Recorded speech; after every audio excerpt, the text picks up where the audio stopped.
Nous le disions il y a quelques instants, le projet de loi de finances 2023 a été adopté par le gouvernement.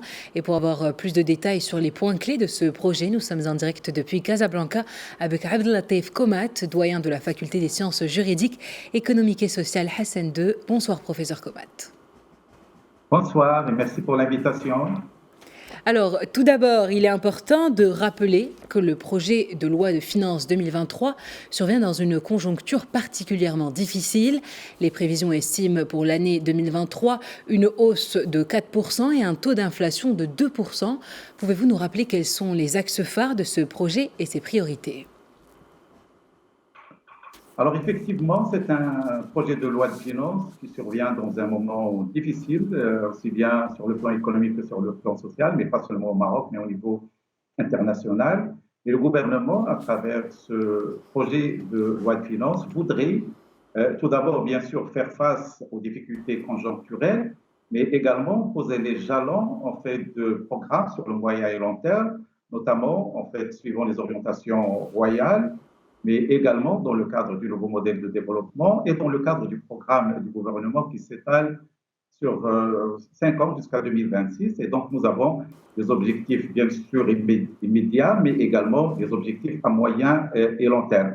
En ce qui concerne les priorités, les axes, je dirais, fondamentaux, ils sont de l'ordre de trois.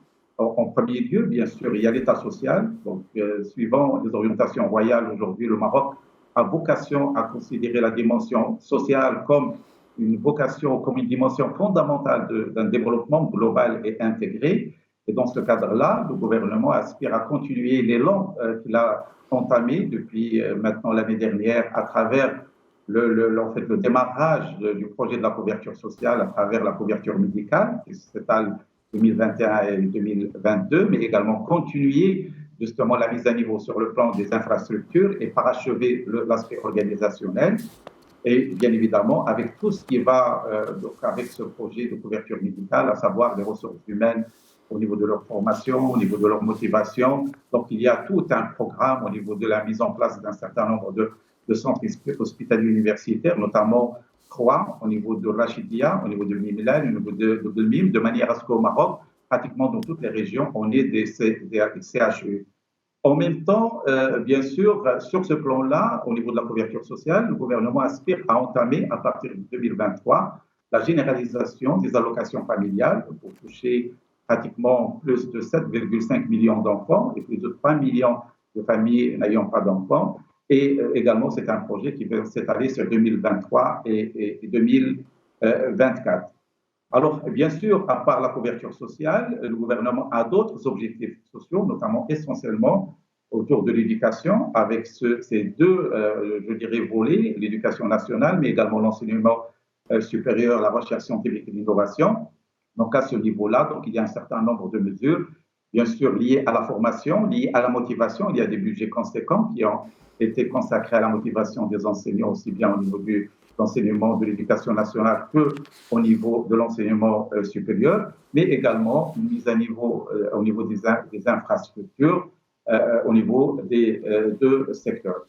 En plus, le troisième volet de cette dimension sociale, c'est les logements. Là également, il y a toute une réorientation du soutien qu'apporte l'État au secteur du logement, en fait, en allouant des soutiens directs en fait, aux familles qui sont dans le besoin, au lieu que le soutien passe par des mesures fiscales ou par des mesures foncières en faveur des promoteurs immobiliers.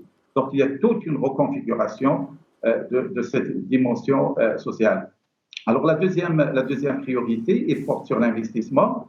Et là, bien sûr, il y a l'activation de la charte d'investissement avec un certain nombre de mesures qui devraient stimuler l'investissement aussi bien dans sa dimension nationale que dans sa dimension internationale. Donc, le Maroc aspire à ce que la part de l'investissement privé prenne le dessus sur l'investissement public, donc à moyen terme, mais en même temps continuer l'effort en matière d'investissement public parce qu'il y a un budget supplémentaire de 55 milliards de dirhams qui va porter en fait le budget de l'investissement public à plus de 300 milliards de dirhams, ce qui est en fait un record au niveau de la région. Et bien sûr, sur ce plan-là, également, il y a la dimension territoriale.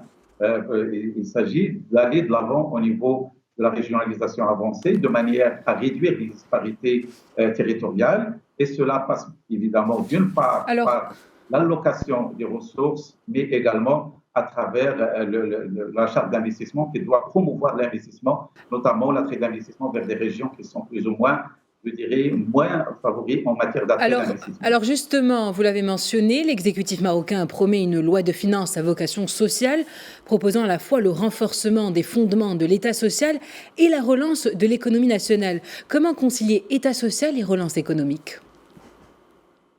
En fait, il ne s'agit pas en fait, d'une contradiction, il ne s'agit pas de développer un volet au détriment de l'autre. Je dirais que le véritable développement passe forcément par la conciliation des deux. Parce qu'un pays ne peut pas aspirer au développement sans qu'il ait justement cette vocation sociale. Mais également, pour développer le social, on ne peut pas le faire si on n'a pas une bonne assise économique. Parce qu'on a besoin de financer les projets sociaux et c'est la dynamique économique qui le permet. Et donc, c'est pour cela qu'il est très, très important de concilier les deux. Bien évidemment, il y a des projets, chaque volet a ses projets. Ce qu'il faut, c'est l'interaction, c'est la possibilité justement de dégager des ressources pour financer ces projets sociaux. Et cela passe par un certain nombre d'initiatives. Je note par exemple la réforme fiscale qui devrait dégager en fait un montant, je dirais, estimé à plus de 50 milliards de dirhams supplémentaires. Il y a également la restructuration de la caisse de compensation. Au lieu de soutenir des produits dont bénéficie pratiquement toute la population, on va aller à travers le registre social unifié vers un soutien direct aux personnes qui sont dans le besoin, donc qui méritent ce soutien. Et également, bien sûr, il y a la réforme des entreprises et des établissements publics, là également avec la création de l'agence, qui va permettre d'optimiser le fonctionnement de ces entreprises et de réduire le budget alloué par l'État. Et bien sûr, ce qu'on va économiser, on va pouvoir l'allouer vers le financement des projets sociaux. Donc, il y a une interaction, il y a une interdépendance structurelle entre l'économique et le social. Et je crois que le choix, il est judicieux. Ce qu'il faudrait, c'est de mettre les moyens pour concilier ces deux volontés, d'aller en parallèle vers un développement de l'axe social, mais également s'appuyant sur une véritable dynamique économique. Professeur Abdeltef Komat, merci pour ces précisions. Je rappelle que vous êtes doyen de la faculté des sciences juridiques, économiques et sociales Hassan II.